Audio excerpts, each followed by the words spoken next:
Welcome to ఓహో talkies. నిన్న జరిగిన ఒక మీటింగ్లో సభలో మన తెలంగాణ ముఖ్యమంత్రి రేవంత్ రెడ్డి మాట్లాడుతూ కొన్ని వ్యాఖ్యలు చేయడం జరిగింది, ఘాటు వ్యాఖ్యలు చేయడం జరిగింది. మొత్తం మీద బీఆర్ఎస్ పార్టీని ఉద్దేశించి, అదేవిధంగా మరి కేసీఆర్, కేటీఆర్, హరీష్ రావు మొత్తం మీద అయితే కేసీఆర్ను ఉద్దేశించి, బీఆర్ఎస్ గత ప్రభుత్వాన్ని ఉద్దేశించి మరి ఆయన వ్యాఖ్యలు చేయడం జరిగింది. నేను రాజకీయాల్లో మరి నాకంటూ కొన్ని లక్ష్యాలను ఏర్పరచుకున్నాను. ఒక జెడ్పీటీసీ నుంచి అంటే ఒక ఎమ్మెల్యే, తర్వాత ఎంపీ, ముఖ్యమంత్రి కాగలిగాను. నేను ఎప్పుడైతే రాజకీయాల్లోకి ప్రవేశించానో నేను అనుకున్న లక్ష్యాన్ని చేరుకోగలిగానని చెప్పేసి ఆయన కొంత వివరించారు. ముఖ్యంగా మరి 10 ఏళ్ళ బీఆర్ఎస్ హయాంలో రేవంత్ రెడ్డిని పలుమార్లు అరెస్ట్ చేసి చెంచల్గూడ, అదేవిధంగా చెర్లపల్లి జైల్లో ఉంచడం జరిగింది. ఆ 2 అరెస్టులే కాకుండా ఆయన ఇంటి మీదకి ఇట్లా పోలీసులను పంపించడం, అనేక మార్లు కూడా అరెస్టులు చేయడం, మళ్ళీ వదిలేయడం, మొత్తం మీద రేవంత్ రెడ్డిని మరి అప్పుడున్న బీఆర్ఎస్ ప్రభుత్వం ఆయనను అనేక రకాలుగా కూడా మరి ఇబ్బంది పెట్టిందని ఆయన అనేక మార్లు మీడియా ముఖంగా మరి ఆయన పంచుకోవడం జరిగింది. అయితే ఇప్పుడు ఏదైతే 17 ఏళ్ళ మన ప్రభుత్వ పాలన జరుగుతుందో దానిపైన బీఆర్ఎస్ నేతలు మాట్లాడుతున్నారు. దాని మీద ఆయన ఆగ్రహం వ్యక్తం చేయడం జరిగింది. మూసీ కావచ్చు, హైడ్రా కావచ్చు, ఇతరత్ర అనేక అంశాలపైన ఆయన మరి బీఆర్ఎస్ నాయకులకు గట్టిగా సమాధానం ఇవ్వడం జరిగింది. తాను మరి గత ఎన్నికల్లోనే కాదు, పీసీసీగా ఉన్నప్పుడు ఆయన పలుమార్లు కూడా అనేక బహిరంగ సభల్లో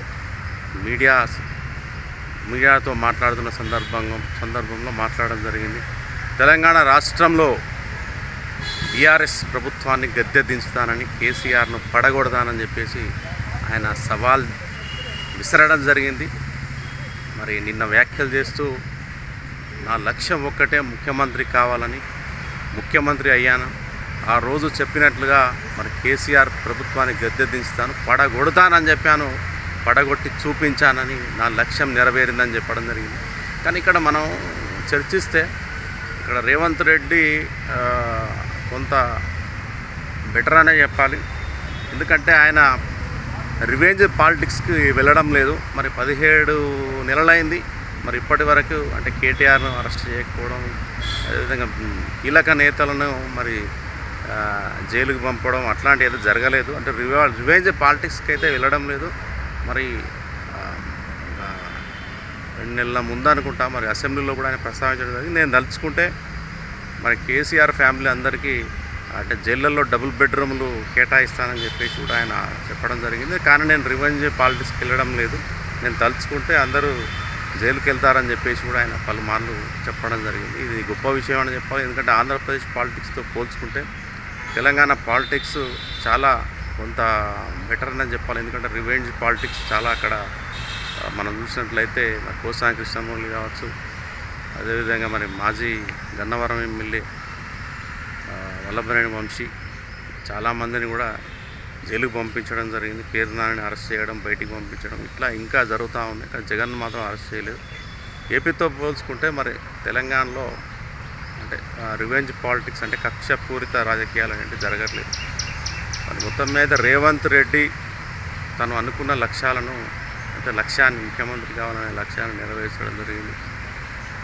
ఇక మూసీ ఏదైతే ఉందో, మూసీ ప్రక్షాళన, మూసీ ఏదైతే బ్యూటీ దానికి ఆ మూసీ ఏదైతే ఉందో ఆ ప్రాంతం, పరివాహక ప్రాంతం, ఆ ప్రదేశాన్ని మొత్తం మూసీ బ్యూటిఫికేషన్, దాన్ని అందంగా సుందరీకరణ చేస్తానని చెప్పడం జరిగింది. అది మంచి పరిణామమే. కానీ అది ఎప్పుడు మొదలు పెడతారు ఏంటి అనేది అయితే తెలియదు. మొత్తం మీద రేవంత్ రెడ్డి అయితే తన మనసులోని ఆవేదనను, అదేవిధంగా ఆగ్రహాన్ని కూడా నిన్న ఆయన వెలిపించడం జరిగింది. అయితే ఇప్పుడు జరగబోయే స్థానిక ఎన్నికలు, సర్పంచ్ ఎన్నికలు కూడా ఉన్నాయి, నోటిఫికేషన్ కూడా రానుంది. మరి ఎన్నికల్లో మరి బీఆర్ఎస్, కాంగ్రెస్, బీజేపీ ఎవరు పైచేయి సాధిస్తారు, మరి కాంగ్రెస్ ఏ విధంగా ముందుకు వెళ్తుంది, అనేది మాత్రం మనం చూడాలి. ఇప్పటివరకు నా ఛానల్ను సబ్స్క్రైబ్ చేయని వారు సబ్స్క్రైబ్ చేయగలరని విజ్ఞప్తి.